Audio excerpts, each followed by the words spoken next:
What's good YouTube, and welcome to the house. The UDS wreaked havoc on the market last night, and it does not seem to be done with it yet. I was loading all my tabs for today, and through loading them, I refreshed a couple of times on Eagle. It bumped from 7 to 750 to 8, and now the lowest on TCG Player is towards 850, 860 here, and it does rise towards 9. Now, this is one of the harder to get cards in Fist of the Gadgets, but Mitchell Martin was playing Fire Fist, Zodiac, Lunalite, showing this mash of engines that really works together. And over on eBay, it's not much better. It's towards $8 here, towards some of the lowest non-foreign listings, showing there is a demand right now since foreign listings are the lowest. I am kind of surprised it got down to this low of a point. I haven't been watching the set too much like a hawk, except for stuff like Scrap Recycler, which was getting spiked because of Orcust and being shorted multiple times, Hidden City, Code Radiator being slept on,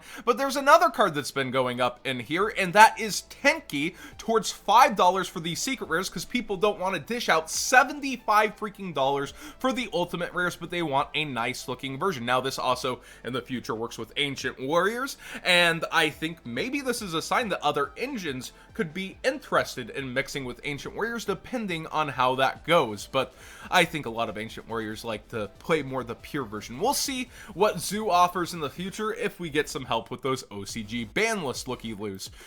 Brotherhood of the Fire Fist Tiger King is a pretty iconic card, and there's a huge difference if you're looking for that first edition stamp versus unlimited. First eds are lined up at 20. This is a Fallout. Look at how many vendors are all going, bro, please, 20, 20, bro, please. But I don't think it's that terrible, but the unlimited start at $13 and then $14 and then do quickly get there. I would invest in the first edition stamp. I think it will fall out less quickly, and you see there is a line to be held on people trying to get those prices, but I don't think that's a terrible price for something that can, like, you know, shut off your opponent's entire field and also get you a Fire Formation Spell and Trap in its highest rarity. Of course, there's other versions, much cheaper versions, and you can get something that kind of looks like a prismatic secret rare if you'd like. People really hate how that looks. I actually kind of like it, though.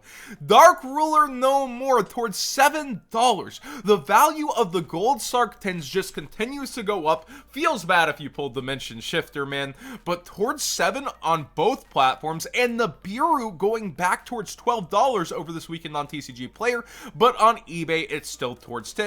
Does get to 12 after just a couple listings, though. I think this metagame just has people generally excited. The UDS was such a heck of a show, not even live stream. We could feel the personality, the pros, everything ooze from the writing of the screen, and people are after cards right now. Dark Ruler No More was underestimated at the $2 to $3 mark, no question, but now rising above 5, and the estimated value pull of other promos and cards in the set, it's getting pretty crazy. You might want to, like I've been saying, find gold Sark 10s and rip them open, especially if you can get them at $15 or less on clearance sales / just discounts regularly from stores like Target. Speaking of estimated value pulled, whenever I say that phrase, it's usually towards RNG sets, but Dual Devastator is guaranteed. Super Polymerization is falling in price, being reprinted in the Shaddoll Structure deck, so there's other places to now get it for a lot cheaper. Ash Blossom is on the rise, maybe partly because of that, and Called by the Grave. People are grabbing staples and generically good cards, just getting their play sets, getting ready to play. They want access to these things, and a lot of winning decks have been playing Ash Blossom still. It just seems somewhat timeless. And when I look at every single version, though, $8 for even the commons, the Supers Out of Shadows and Valhalla. So the altar art, while it's not everybody's choice for those feet in the picture, I do think it's the only one with this art, and it's not the worst version to have. And the first edition secrets are towards like $38 right now. They've been going up slowly. They haven't been just chilling at 33. They've been slowly trending off market as well. So every version of Ash getting grabbed. Kind of decide which version you like most. It kind of hurts that there's 2 ultras in this art. So I think the best thing is kind of to go for the most unique one, even though it was guaranteed in a product. Called by the Grave, I told you guys to get the prismatic secret rares while they were cheaper, like 4 to 5, because it just didn't make sense that they were so close in value to the other versions. With this being now towards $5, and even the commons pressing $5, and this only being 7, I could see Called by the Grave getting rewaved in multiple buyouts despite having high quantities, and heading towards 10 to 12 and being stable, like 12 in the room at the WCQ for the highest rarity version. That's a pretty easy call, as long as Called by the Grave doesn't end up in other products like the March reprints that could easily just shove it in there as an ultra again. So we'll have to see what Konami does have planned for reprints, but only 4 versions of this, apparently not enough, even guaranteed in a set, to give it a true price coolant versus where it's been since it came out. Psyframe Gear Gamma. This is up for all versions. The Ultra is very close to the Super, so just get, you know, I guess the Super. Ignore the Super, I guess. Get the Ultra Rare. Like, why would you not just pay a couple more dollars? Oh, never mind. They're all gone. That's why. That's why you're not doing it. TCG Player and its entire setup is having trouble keeping up with the prices that are happening. Isn't this crazy that the market's moving so fast that even if you like refresh these pages, they're not able to keep up with what's happening on their own site data-wise? Just crazy cards going off the market. So the Ultras are now gone. There goes your opportunity to get them. Super Rares are peaking towards 12, more than the cost of the Expo Special Editions, but there's nothing really good to pull out of Extreme Force. Extreme Force is terrible value. Like, you might get towards, what, like, you know, the Mech Knights, since they're getting bought out right now, but there's just not a whole lot to pull out of value for the $10 in packs, so you're kind of just gambling for gammas if you're getting the special editions, and the special editions are actually bought out. People went after it for the gammas. I'm actually losing my mind in Market Watch these days. This is crazy. It's still towards $8, $9 over on eBay, but it does quickly spike from there as well.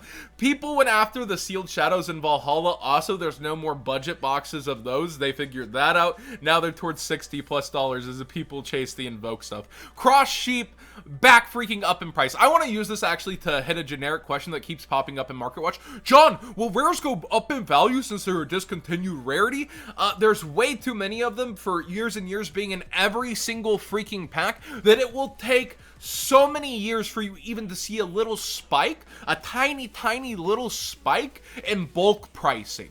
And that's a big if. Like, Troll and Toad's not even buying rares right now when they were just a week or so ago, so they got fulfilled on some huge quantity of them. So I don't think it's like there's a rare spiking. Oh, it's because rares are gone. It's because, well, Cross Sheep's horrendously shorted, or it's an old rare out of STBL, or this rare is here or there because, like, Gamma Seal was high in price to start. Like, there's been history of expensive rares. Sunlight Wolf, for example, it's not going to be because rares are going or gone. But Cross Sheep, just such an amazing generic tool for fusion summoning, and will continue into the Master Rule. Both platforms are seeing it spike back up past the $10 point when it was $10 last night. Kind of crazy stuff.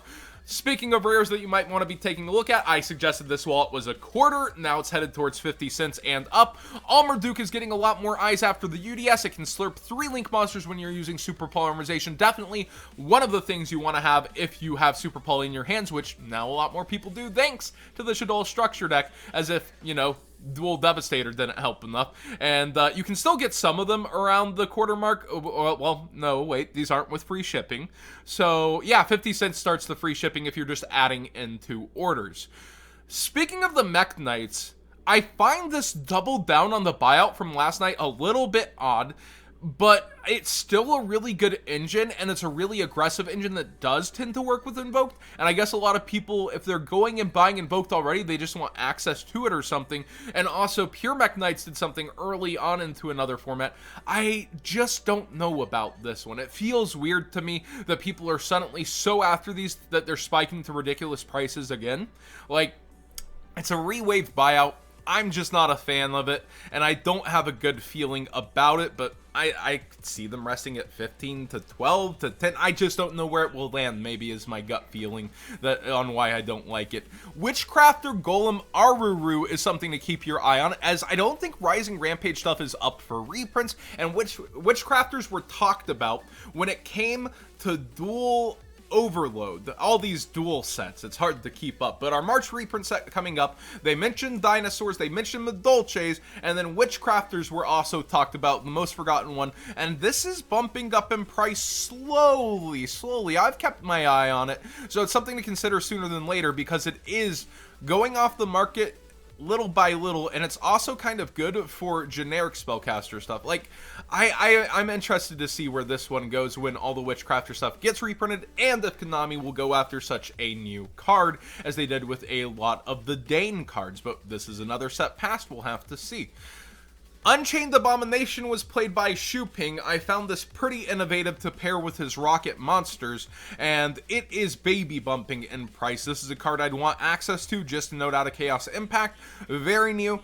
Make sure you have this. Don't be left without it. It can probably only go up from here until it's reprinted towards what I would imagine would be the Megatons. And finally, speaking of, you know, the Unchained, this card's amazing.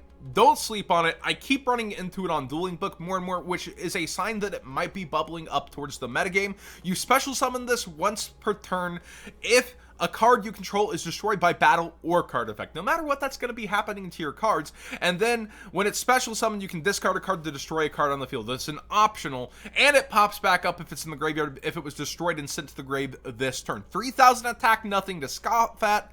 This Unchained is pretty insane. It's another name for Unchains. I really like it as a hand trap in general. It's a penny stunk I would be having, and being a quarter instead of just bulk pricing right now, make sure you have your copies. You don't want to be one of those people who blame yourself later if this is $3, $5 even, when you could have paid quarters on the dollars. That being said, thank you for watching today's Market Watch. What did you think of everything going on? I threw in a couple suggestions, as people have been enjoying those, along with what is happening in Rising, which is a lot of staple cards, a lot of specific strategies, as people are fans of what happened at the UDS. There is so much going on, and check out Drunk Market Watch from the other day. I had a lot of fun doing that with you guys live on stream. Yes, I'm alive and well from that live stream, by the way, for those who maybe tried to drink me under the table. That being said, please subscribe if you haven't already. Give this video a thumbs up if you enjoyed the conversation. We are now in 14 or 15, I believe, states on the Patreon. I think it's 15. I'd have to double count.